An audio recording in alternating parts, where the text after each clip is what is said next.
back to my YouTube channel. I know that I haven't been posting for a minute, but yeah. Anyway, so guys, today, I want to talk about something different. It's a story time, but it's a story time that is different. It's about health and cancer awareness. Basically, the reason why I want to talk about this is because I feel like us as young people, we never think that there's anything wrong with our health simply because we are young. We always think that we are 100% healthy, and we always think that stuff like cancer or maybe AIDS or all of that is something that we could never have just because we are young. So, okay, I digress. So today I'm going to talk about how I found out that I was at risk of getting cervical cancer. No, I had cancerous cells in my uterus. So what had happened when I was 19, I remember there was a period of time where I used to have thrush and yeast infections on and off. I used to have them religiously, to the point where I thought maybe it's the soap that I bath with. I started reading up about thrush and how you can contract it, but because I was having protected sex, I was sexually active at the time, but I was having protected sex, so I never thought that there was no reason for me to think that maybe I got an infection from the partner that I had at the time, because I was playing it safe. But long story short, I kept on getting these infections on and off, and I started thinking maybe it's the type of soap that I bath with, or I started thinking about different stuff because I was reading up about it on the internet, and I tried implementing those things, but nothing improved the conditions. I used to have severe cramps, when I go on my periods. My period pains were at another level, guys. It was so painful, and it just got worse and worse and worse with every period, and I didn't know why. So long story short, I went to my GP, and every time I'd go there, he'd give me your general antibiotics for what was happening to me, just like what every woman gets when they go to GP and they have thrush. So at some point, my GP started seeing that I'm coming in every other month for antibiotics. So he's like, nah, this is not healthy. So my GP asked me that, have you ever done something called a pap smear? I'm like, no, I haven't. He's like, yeah, you should go to a gynecologist and do something called a pap smear, because I think you have a problem. You cannot have these yeast infections on and off like this. And don't you experience any other symptoms when you're on your periods? I'm like, no, I just have severe cramps. At the time I wasn't aware of the other symptoms that I'm going to talk about. So I ignored him for a minute because I'm young, and that's what young people do. I ignored him, and I started getting headaches, severe headaches. And some people would go no, it's just migraines, it's nothing serious. I used to get headaches, I used to feel nauseous, I used to not want to eat, a lack of appetite. Guys, it was severe. At the time I didn't realize how severe it was, but I just felt that something was wrong within my body. So I started feeling uncomfortable. My discharge was still so heavy and so uncomfortable. So at some point, I remember I went on my periods, and when I went on my periods, I started I was feeling weak, more weak than I've ever felt ever before, and the headaches were just they were bad, and the cramps, yeah guys, weak. And I'd pop Panados, I'd drink any type of paracetamols, but it didn't work for too long. It worked, but not for too long. So I started counting how many days I've been on my periods. At the time when I started counting, I was on my ninth day on my period, and I was still I was a heavy flower. I wasn't even a light flower. So I started thinking to myself, I think something is wrong, because the normal cycle maximum should be 7 days, I think, when you're normal. I'm not sure. So I started being concerned about my health, or what is happening to my body. And I realized that I was just buying a lot of pads. I was just buying a lot of I was running through a lot of packets of pads. So I think on the 12th, I think I menstruated for 12 days, because at this point I was starting to count to see how many days am I on my periods. So on the 12th day, guys, on the 12th day I was weak. I was so weak. My mom would ask me, what is wrong with you? And I'm like, I don't know. So at this point my mom thought maybe I was pregnant or something, but I knew that there was no way that I could be, because I was using protection all the time. So I think after 12 days, the bleeding subsided, it started to stop, and I went on with my life, and I didn't think anything of it, because at this point, having bad period pains was common. Having headaches every now and then was a way of life for me. Lacking appetite, feeling nauseous, it wasn't something that I felt like, it was becoming so normal to me that I would just brush it off. So at some point, I remember like I got thrush again, and this time like it was just severe. It was just different for some reason. So I called my mom. I'm like, Mama, could you please book me an appointment to a gynecologist? And then my mom's first question, guys, black parents, my mom's first question is like, how do you know a gynecologist? And I'm like, Ishma, like my general practitioner told me what I should do this a few months back, but I didn't listen to him because, I'm me. It's like, okay, cool. He set up the appointment, and because she set up the appointment in PLK, like Polokwane, like it took a couple of months for me to even see the gynae because he has like a long waiting list. I think it took me 3 months to see him. So eventually, when my appointment date came, I went to the gynecologist. He did a standard pap smear, and he was like, I cannot press enough that you should put your own number on the form so that should I get any type of results, I should be in contact with you specifically. I'm sorry about the helicopter. Yo guys, I live in an area, like I live next to an airport, so yeah, use that. So he told me to put my number on the forms because I'm old enough to hear my own results. But then at the time I didn't understand what was he talking about. Results of what? Okay, he did the pap smear. It was my first time having a pap smear at 19, and I think it's a little bit late for women, but I digress. So I had my pap smear, and he was like, okay, cool. My mom was like my mom was just shocked, or like serious, you wanted to go to a gynecologist. He's like, then what did the gynecologist do to you? I'm like, no, or there is something about jump pap smear. So my mom was like, okay, cool. Mind you guys, this gynecologist told me that he'd call me in a few months time because he has a backlog of clients, right? So the next week, like how I'm back at school in the Val and stuff, he calls me back and he's like, nigga, where are you? I'm joking. He calls me, he's like, hey, I need to see you as soon as possible, so you need to come back to my offices as soon as possible. And when I mean as soon as possible, I mean he called me on a Monday and he's like, I need to see you Wednesday. That's how soon I need to see you. We need to talk about something that is really, really serious. Guys, I'm like, Kati, what's going on? But I don't think much of it. I go home, I tell my mom. My mom was like, Kati, like, and I'm like, yeah, girl, like I'm confused just like you. So long story short, we get there. When we get there, my mom wasn't in the room with me because the gynecologist was like, no, he prefers me being there alone, as I was 19, so I was old enough. So I went into the room and the gynecologist was like, the first question he asked me was, are you on birth control? And I'm like, yeah. He's like, are you sexually active? Well, he had asked me before about being sexually active and stuff. So this time he asked me about, am I on birth control? And I'm like, yeah. He's like, how long have you been on birth control? I'm like, on and off since I was 15. He's like, but you only started being sexually active this year? And I'm like, yeah. And he's like, why? And I'm like, because I have acne. So my dermatologist, after I'm done with the treatment of drinking pills, like drinking Orochain, he'd always suggest that I go on birth control to maintain the clearness of my skin. And he's like, oh, okay, so what type of contraceptives were you using? Like the names of the contraceptives. I'm like, I don't know. I don't know. But I was using different ones. He's like, oh, okay.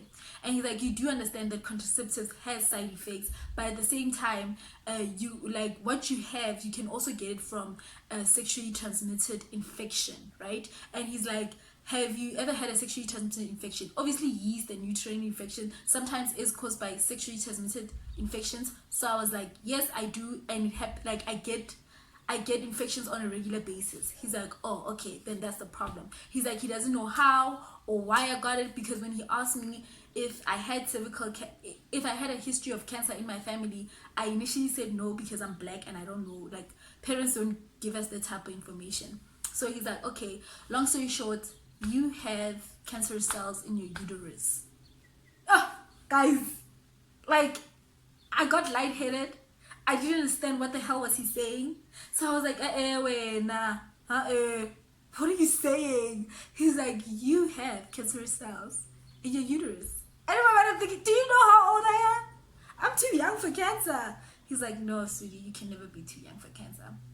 And then he's like, okay, because I see, like, he explained everything in detail. I won't go into detail because I'm not a doctor, and I may not even like say things accurately because I can't really remember. This happened like what?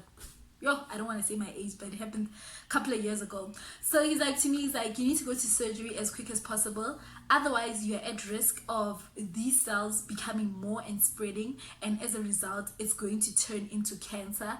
And at the same time, because we saw a few, because I saw a few cells, he saw a few cells in my uterus. He doesn't know if I have the same type of abnormal cells on my ovaries or in my kidneys, and that's how he can tell if like it's cancer and what level of cancer it is and how far it has spread, you know. I'm like, and then he's like, where are you getting these symptoms? He told me all the symptoms that I was having, guys. I kid you not. He told me, were you having severe headaches, nausea? Like, he told me everything, like severe cramps when you're on your periods. I'm like, yeah. He's like, yeah, well, you should have came in the first time you got like all of those symptoms. And I'm like, oh, okay, I didn't know. I thought I could beat it because I've never been sick, okay? He was like, okay, cool. You need to go to surgery ASAP. And guys, when I mean ASAP, this guy was talking about like the week. Like, I went there on a Wednesday and he was like, next week Monday you're going in for surgery. That's how serious these cells are. I'm like, what? Oh guys, I was shocked. Like, I can't even describe the feeling.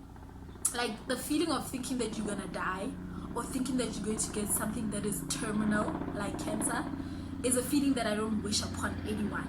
Like, it's a very, very scary feeling. I don't want to lie, guys. Like, I was so lightheaded that I didn't understand what is this doctor saying to me. Like, does he understand what I am young? Like, I just finished matric. I have my whole life ahead of me. What if I do have this cancer? I was so afraid, guys. Long story short, I went to the car, met up with my mom, told her the situation. Yo, guys, my mom was hysterical. Like, guys, like, I've never seen my mom sad. Well, I have seen her sad, but I'm just saying she was as sad as the day she was told that my dad passed away. Like, she was just so sad. She was like, Pamela, like, what did you do? Like, how did you find this out? And I'm like, I don't know. I just felt uncomfortable, and this is what the GP had told me, and this was what was happening to me. He's like, then she was like, why didn't you tell me? I'm like, because I didn't think it was that important, woman. And she's like, do you understand that you could have been, like, you could be at risk of being infertile. You might not have your own kids, because that was before the procedure. She's like, you might not have your own kids, and there's a chance that you could be like really, really sick. And I'm like, I don't know. Went back home, came back Monday, and guys, to show what, like, I still even had these symptoms even if I wasn't on my period. Like, guys, when I went home, the doctor had initially told me that on Sunday after supper I can't, no, he said on Sunday the whole day I can't eat because I'm gonna go into surgery early Monday morning. Guys, I kid you not, I didn't even have appetite, but the headaches were just so severe. But I didn't have appetite at all, but I didn't, and I also didn't feel nausea, but I just couldn't eat. The appetite wasn't there. Okay, Monday morning, 5 a.m. I went in for my procedure. As a result, like, they had to do a lot of tests on me. Like, they took a lot of vials of blood. Like, I think they took 12 like containers to put my blood inside to check me for different types of stuff. I don't know what were they doing, but it was just a lot of needles going in and out of me. Yo, guys, like, that's when it hit me. Yo, like, I could have something really terminal, like, ish, give my tag. But I don't know, I was scared, but at the same time I was just like, But anyway, so after a few hours they prepped me for surgery, and that's when it hit me, guys. I was like, yo, guys, please don't tell me I have cancer. I went into the procedure, and I remember when I went into like where I had my surgery, I don't know what you call that, I saw, like, I went in and there was like 3 doctors waiting for me, and I'm like, guys, but that wasn't the case. I was just like exaggerating. Like, I was just in my head. So the doctor says to me, is this your first surgery? I'm like, yeah. He's like, yeah, welcome to one of many surgeries that you're gonna have in your lifetime. Yo, guys, that hit me. But like, it hit me, like, I was like, it got me, like, I was afraid, but before I could even like experience my fear, I was just like, gone out. And then next thing you know, I was up. And then when I was up, I was in recovery for like I think 6 hours or something like that. After 6 hours, the surgeon, the gynecologist slash surgeon, came to me and he explained to me that he only found a few cells in my uterus, but he was able to like eliminate them. Whatever he did to them, he was able to, yeah, eliminate them. I'll just use that word. And as a result, for now, everything looks fine, but I should always go for a pap smear each year. It is very imperative for me to do it each year. And only then, after he had told me what I am fine for now, it only dawned on me that, you know, as young women, we never think about our health, like we never take our health seriously. Most women I know, they start taking their health seriously after they've had their first child, because that's when they're told about this information of getting like your pap smear, like checking, like having certain symptoms is not normal. So it dawned on me what, like, I didn't take my health serious, and I should actually read up on stuff like STIs, and like I should read up about my health. And from that day, I started reading up about my health. Like, I kid you not, till this day, every year I go for a pap smear each year.